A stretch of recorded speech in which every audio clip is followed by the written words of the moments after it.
Kayak gini, saya penggemar berat Elia Miron. Nah, saya masih bingung nih, Edis sama Elia Miron nih, yang mana supaya saya bisa mengidolakan Edis? Apa? Jangan mengidolakan saya, Bang. Jangan mengidolakan saya. Yang harus kita idolakan itu Tuhan Yesus, Bang. Begitu. Nggak boleh abang mengidolakan saya. Itu namanya abang memberhalakan saya. Jangan. Edis mungkin yang kurang ini, ilmunya kurang bagus atau salah konsep coba tunggal saya. Coba bang, yang mana? Coba. Kalau setahu saya Elia Miron tritunggalnya sesuai Alkitabiah. Kalau Edis ini kayak remang-remang gitu, kayak abu-abu. Kayak gimana penjelasannya gitu, nah supaya saya bisa nangkap ilmunya, jadi saya bisa teguh dengan iman saya. Itu aja sih, saya mohon pencerahannya. Kalau saya karena Edis ini mungkin ada tujuan lain, mungkin memperkeruh suasana bisa juga kan. Nah, jadi saya minta langsung ke Edisnya, jadi saya bisa yakin gitu, berarti iman saya ini betul sudah lurus. Baik. Jadi begini, Bang. Baik. Jadi sama Elia Miron nggak sependapat juga kan? Kalau saya dengar di video itu sering. Tidak sependapatnya itu tidak sependapat hal-hal yang tidak terlalu signifikan. Begini contohnya, saya pernah diskusi dengan dia. Bahkan statement Tritunggal dibuang ke tong sampah itu adalah waktu diskusi dengan dia. Jadi pada waktu itu, Bang, diskusinya itu saya dengan orang Islam. Nah, seperti yang abang tahu, kalau abang memang nonton saya terus, saya itu 99% sebelum tahun 2000 masuk 2026 itu dengan Muslim terus diskusinya. Nah, kemudian ada orang yang protes dengan saya bahwa saya itu harus menjelaskan Tritunggal, rumusan Tritunggal itu harus dijelaskan.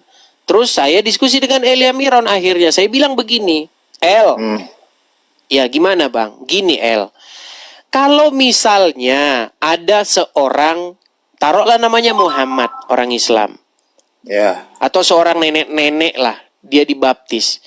Nah, dia hanya fokus kepada Tuhan Yesus saja. Dia ingin meneladani Tuhan Yesus. Dia berusaha setiap hari untuk semakin segambar dan serupa dengan Tuhan Yesus.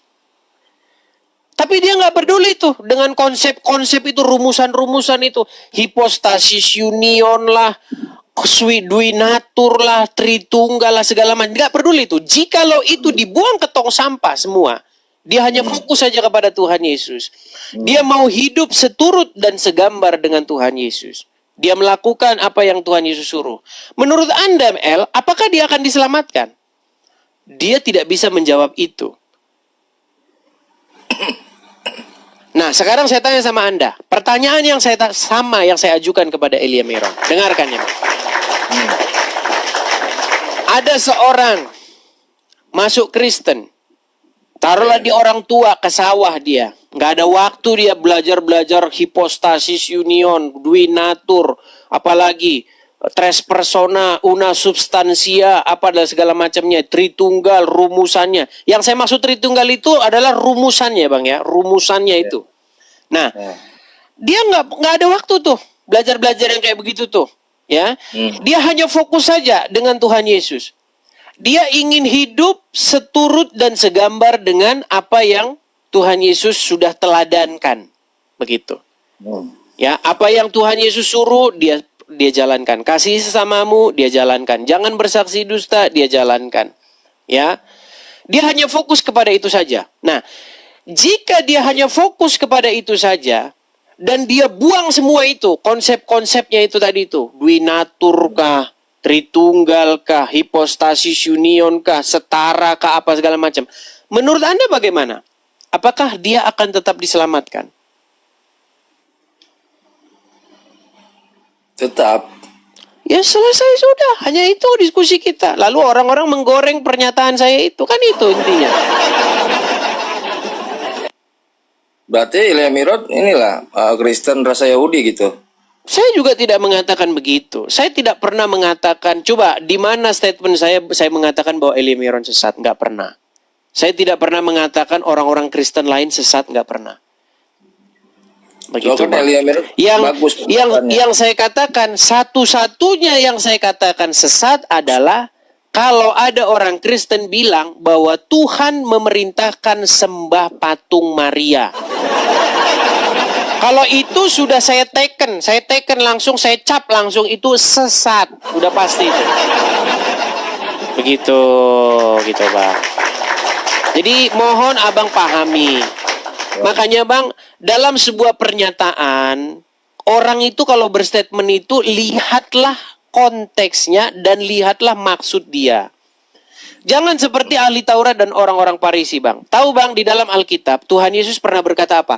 Rombak bait Tuhan ini, bait Elohim ini, dan aku akan mendirikannya dalam 3 hari. Abang tahu Tuhan Yesus ngomong begitu? Tahu. Terus apa respon orang-orang Wahyudi? Respon ahli-ahli Taurat? Marah. Iya, dia mengatakan, kami bangun ini puluhan tahun ini, dan kamu ingin mendirikannya dalam 3 hari. Padahal yang dimaksud oleh Tuhan Yesus itu adalah tubuhnya, dirinya, badan dia. Begitu.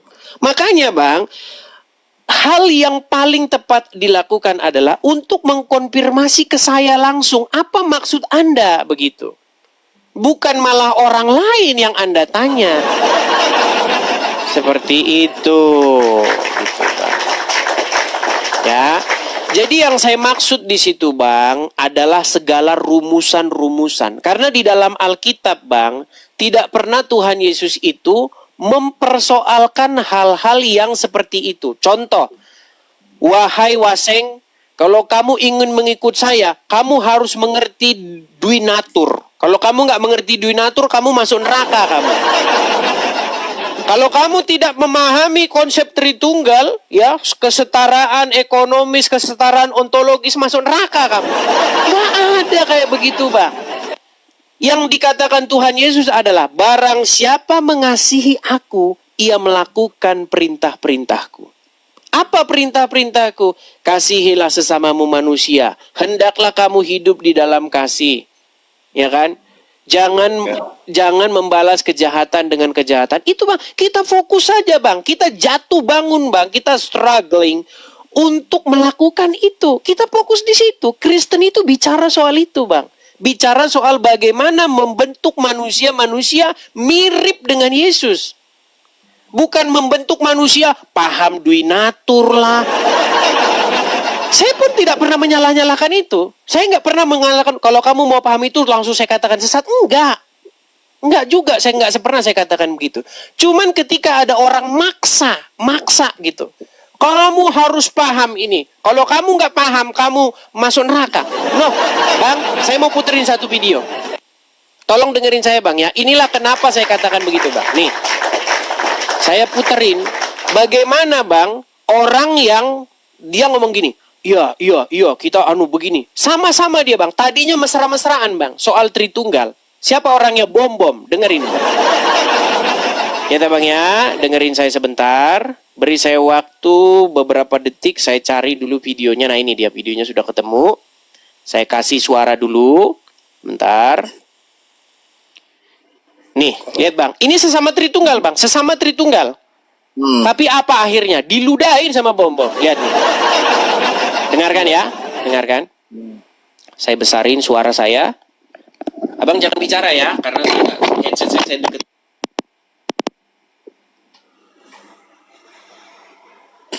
Oh, jelaskan Tritunggal dulu. Rumus Tritunggal itu bagaimana? Di firman itu, di dalam logika pikiran ataupun dalam kalau Roh Kudus, Roh Kudus itu nafas kehidupan. Maka dalam Alkitab, sabar, kau percaya dikotomi atau trikotomi? Aduh, apa itu maksudnya itu, Pak Bombo? Ya udah, nggak usah kau. Kita belajar yang simpel-simpel. Ya udah, ya sama dan Edi saja. Jangan kau puasa begitu. Ya udah, kau kan nggak ngerti. Oke, sekarang Tritunggal, kau jelaskan Tritunggal dengan baik. Oke, Coba saya baik. dengar. Oke. Yang pribadi Tritunggal, 3. Oke, 3 abadi dalam satu hakikat. Dengar baik-baik. Kola sini. Sudah salah, 3 abadi. 3 abadi itu di mana? Berarti 3 yang kekal dong. Berarti Triteos. 3 Triteos. Iya, Triteos dong. Triteos tadi. Iya. 3 abadi berarti 3 yang kekal. Triteos. Aduh. Aduh, Tritunggal. Selalu dari kau. Oh, lihat tuh. Itulah itu, Bang. Itulah yang terjadi, Bang. Dan yang komal seperti itu nggak sedikit jumlahnya, Bang. Tadinya sama-sama Tritunggal. Yuk kita percaya Tritunggal rumusan. Giliran mereka akhirnya ngomong rumusan Tritunggal, gigitan mereka. Makanya saya bilang, Bang, ada hal-hal kosmik yang kita nggak tahu, Bang. Nggak tahu kita. Yang cukup kita tahu adalah pengakuan iman rasuli kita yang kita ucapkan tiap minggu. Aku percaya kepada Allah, Bapa yang Maha Kuasa, pencipta langit dan bumi. Aku percaya kepada Tuhan Yesus. Dan yang ketiga, aku percaya kepada Roh Kudus. Cukup. Mengenai bagaimana itu trikotomi, trites, kita nggak tahu, Bang. Nggak usah saling nyesat-nyesatkan. Ujung-ujungnya seperti apa? Seperti tadi. Nah, itulah yang saya maksudkan dibuang ke tong sampah itu, Bang.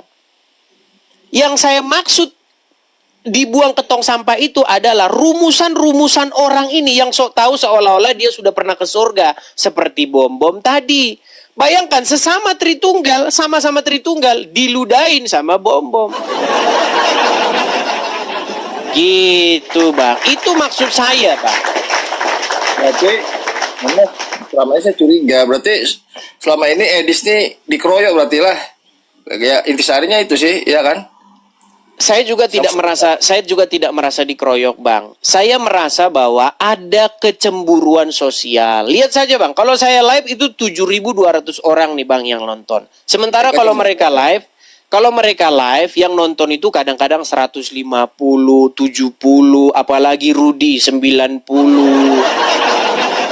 Sehingga apa? Sehingga mereka itu ada rasa cemburu dan iri gitu loh. Ini Edis nih gimana? Dia live kok ribuan, 7.200 orang nonton. Saya udah capek-capek berbusa-busa yang nonton mentok-mentok 300 orang.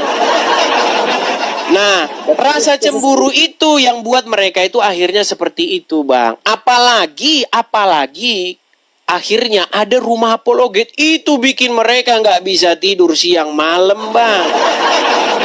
Gitu. Sebenarnya ada rasa iri. Kalau mereka itu kan nanya ke saya langsung gitu loh. Apa maksudmu, Dis? Kok kamu ngomong begini? Nah, itu kan lebih enak seperti itu. Bukankah kita ini satu tubuh sesama orang Kristen? Harusnya nanyanya sama saya, jangan digoreng omongan saya. Tapi ada satu pertanyaan berikut. Gimana? Khusus Elimeron gimana pendapat Edis? Apa bidat atau masih Arab? Sepanjang yang saya tahu bagus-bagus saja. Cuman yang tidak bagus dari dia itu dia suka memaksakan dogma yang sebenarnya adalah belum tentu kebenarannya. Sama seperti begini, Bang. Rumusan Tritunggal itu kan dirumuskan, Bang. Dan itu percaya nggak percaya dengan saya, Bang. Sesama Tritunggal itu pahamnya beda. Sama-sama Tritunggal nih. Sama-sama Tritunggal, tapi dia pengertiannya nggak sama. Ini ilmu baru loh. Seperti yang barusan tadi saya putarkan tadi kan, bom-bom sama seseorang yang sama-sama Tritunggal. Tapi ketika mereka betul-betul membahasnya secara detail, akhirnya beda. Begitu. Kristen Yahudi berarti. Bukan Kristen kan? Yahudi. Itu yang saya bilang gini, Bang. Kita terlalu jauh ingin menafsirkan Alkitab. Dan kalau seperti itu pasti nanti berbeda. Kalau berbeda nggak usah saling nyalah-nyalahkan, nggak usah diludah-ludahin begitu. Nggak apa-apa, Bang. Saya juga nggak mengatakan itu salah. Begitu. Berarti gimana posisi saya ini sebagai umat Kristen, maksudnya kita fokus saja begini, Bang. Kristen itu kita Kristen, kita fokus saja kepada bagaimana kita membuat karakter kita, bagaimana kita hidup itu seturut dan segambar dengan pribadi anaknya, yaitu Tuhan Yesus. Itu Tapi aja sulit, intinya. Ya memang sulit Bang, makanya kita berusaha. Saya aja berusaha mati-matian kadang-kadang aja juga ya. Sama Bang, semua kita Bang. Jatuh bangun kita. Sampean di sana hidup enak. Iya, sana. Gimana itu? Hidup enak gimana? Rumah mewah, nggak pengaruh ya? Tuh kan, udah datang tuh. Waduh, singa. Wah, tuh. Udah datang Bang Aman. Bang Aman udah datang tuh. Wah. Kalau saya orang Manado, saya ini Bang, apa ya? begini Bang. Ini banyak orang salah paham Bang. Begini Bang. Berarti mereka ini main denominasi lah supaya di sini. Oke. Sedangkan ini- Makasih Bang Aman. Gini, Bisa coba Bang tangkap. dengarkan ya. Dengarkan Bang. Ini, dengarkan saya. Pertama Bang, yang perlu Abang tahu, banyak orang mengira bahwa di luar negeri itu enak. Makanya banyak orang mendamba-dambakan, kapan saya ya kerja di luar negeri ya. Ya kan? Daging sapi murah di sana. Sebentar. Ini Anda salah nih, Bang. Oh. Kalau saya ke pasar beli daging sapi, saya masih ingat Bang. Setiap dulu kalau zaman-zaman lebaran, zaman-zaman apa, saya masak daging sapi banyak. Daging sapi itu sekilo mungkin ya 120.000, saya masih ingat dulu harganya sekitar segitu Bang. Bang, di sini Bang, daging sapi, satu ini Bang, nih segini tablet ini nggak sampai sekilo Bang. Harganya bisa 800.000. Makanya Bang, saya ke pasar bawa duit 30.000 dapat ikan sekilo. Di sini Bang, 30.000 itu sama dengan $2. $2 itu dapat di sini Bang. Jangan Abang bilang, wah kau enak. Salah Bang, salah besar Bang. Ya, ini yang banyak orang nggak tahu. Biar Abang tahu Bang, Indonesia itu udah negeri yang paling enak Bang. Kalau soal harga Bang, jangan ngomong Bang di Indonesia itu. Anda bawa duit 15.000 ke warung Padang, Anda makan Bang. Oh, salah Anda Bang, salah besar Anda. Jadi di sini perlu didukung lah ya. Intinya harus baik seorang sendiri. Intinya yang mau saya sampaikan begini Bang, lihat sesuatu itu secara menyeluruh. Kalau hanya sepintas saja Abang lihat, ya susah Bang. Berarti selama ini narasi yang dipakai yang di Indonesia ini denominasi menyerang Edis kan, sedangkan Edis kalau saya lihat universal. Sebenarnya. Saya tidak pernah coba. Kapan saya pernah menggembor-gemborkan masuk gereja A, gereja B? Nggak pernah Bang. Ya, iya. Gereja apa saja, gini Bang. Anda ke gereja apa saja Bang? Saya bahkan sudah ngomong Bang, orang yang paling dekat dengan saya itu adalah seorang Katolik Bang. Anda tahu sendal pink? Itu Katolik itu Bang, biar Anda tahu. Sendal pink itu seorang Katolik. Dan saya ikut ke gereja 3 kali sama dia, ke gerejanya dia. Nggak ada tuh, sembah-sembah patung di gerejanya nggak ada. Seperti itu. Jadi masuk gereja apa saja, boleh. Begitu Bang. Yang penting bersesuaian dengan firman Tuhan. Mengenai perbedaan-perbedaan yang tidak signifikan Bang. Contoh, di gereja Anda tepuk tangan, di gereja kami enggak. Itu bukan hal yang membawa maut, bukan hal yang membawa sesuatu yang serius begitu. Seperti itu Bang ya. Oke.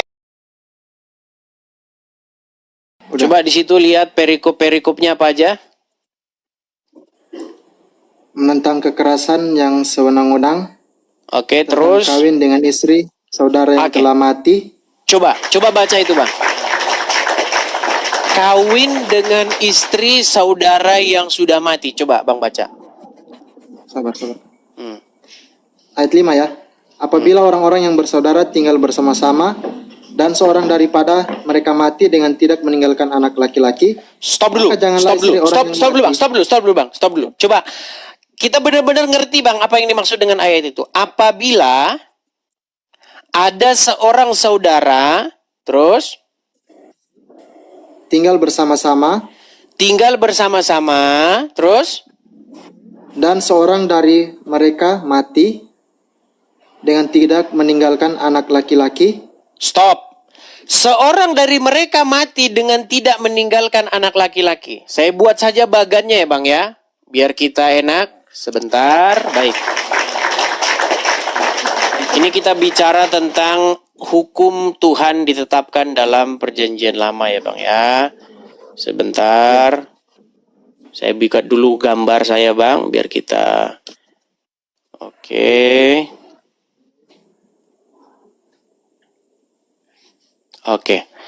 Oke, ada 2 orang saudara ya. Contoh, ini Rambai. Oke. Sorry ya, gambar saya jelek sekali. Oke, abang punya saudara laki-laki? Abang punya saudara laki-laki? Oke, abang-abang siapa namanya? Contoh lah namanya Budi gitu ya bang ya? Atau siapa nama abang-abang? Oke. Nama adikku. Oke, nama adik abang yang laki-laki ya. Oke, dia punya istri. Oke, ini istrinya. Oke, ini istri abang. Oke. Kemudian salah seorang dari mereka mati dengan tidak punya anak laki-laki. Betul? Iya.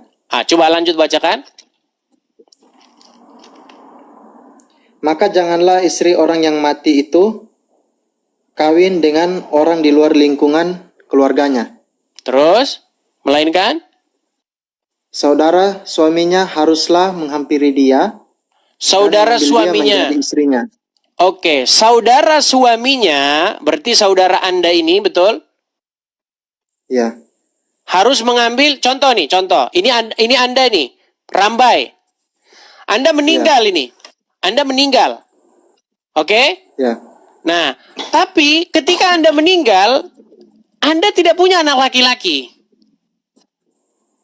Ya. Nah, menurut hukum Taurat itu, kira-kira apa yang harus dilakukan oleh istri Anda ini? Menurut hukum Tuhan itu, coba baca dengan baik-baik. Saudara suaminya haruslah menghampiri dia dan mengambil dia menjadi istrinya. Oke, siapa yang harus menghampiri istri Anda ini yang sudah apa kalau ditinggal suami mati? Namanya apa? Janda. Bukankah Anda harus menghampiri istri daripada abang Anda yang sudah meninggal ini? Iya, kalau coba dibaca baik-baik. Coba dibaca baik-baik. Saudara suaminya haruslah menghampiri dia dan mengambil dia menjadi istrinya, dan dengan demikian melakukan kewajiban perkawinan ipar. Oke. Menurut Anda sesat nggak itu?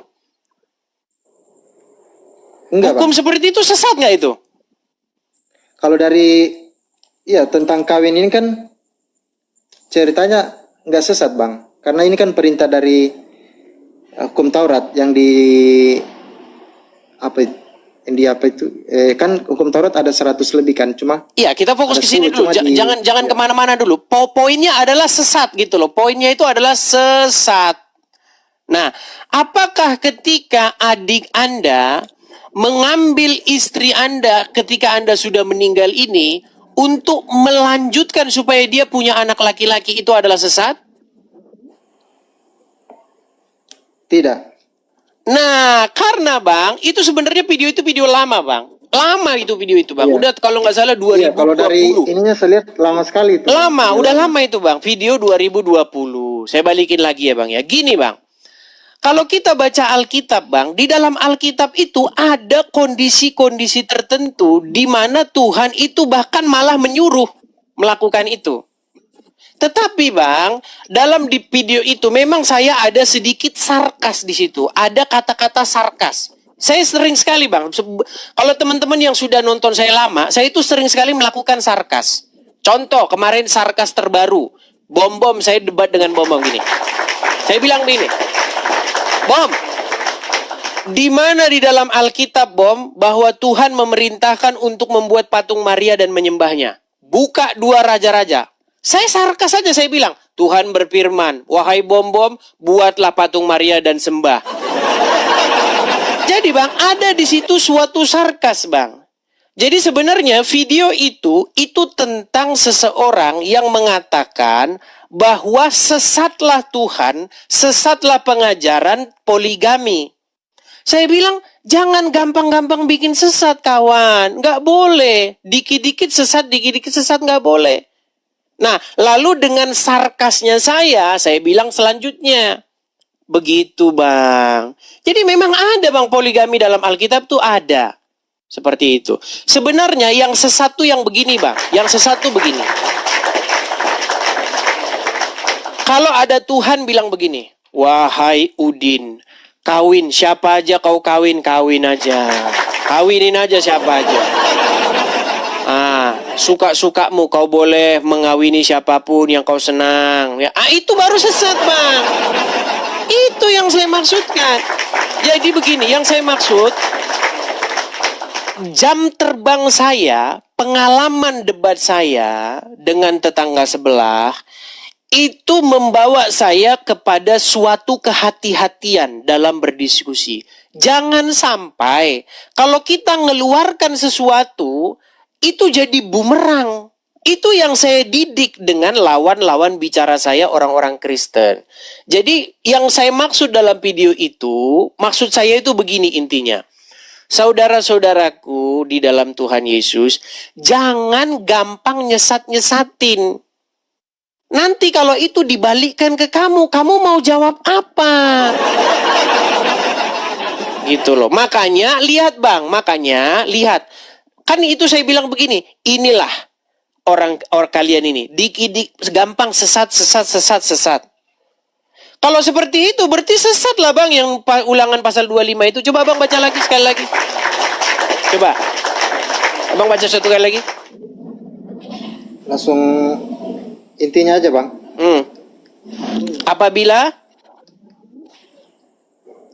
Apabila orang-orang yang bersaudara tinggal bersama-sama dan seorang daripada mereka mati dengan tidak meninggalkan anak laki-laki, maka janganlah istri orang yang mati itu kawin dengan orang di luar lingkungan keluarganya.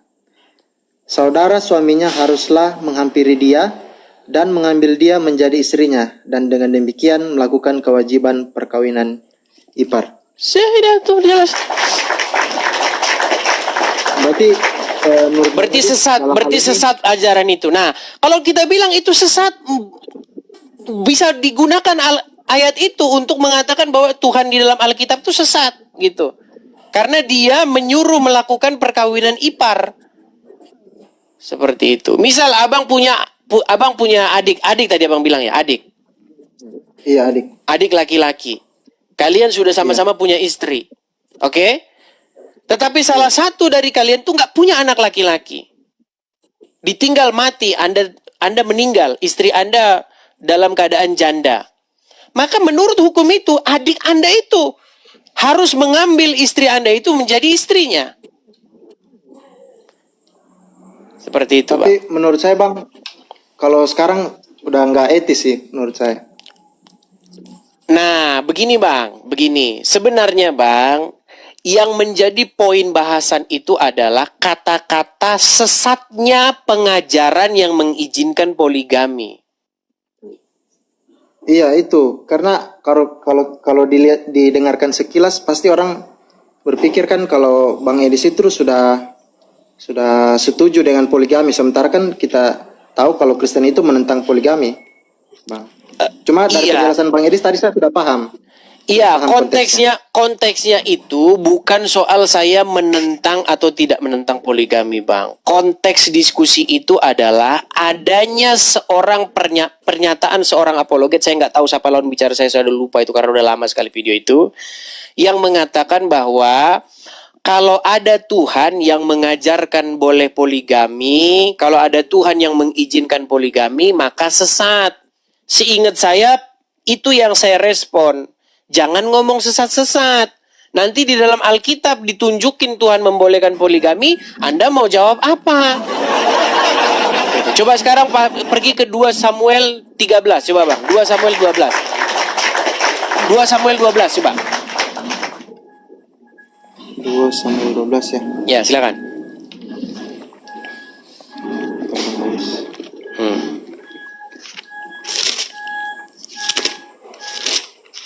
Jangan dibilang Kristen ngajarin poligami ya, jangan dibilang begitu.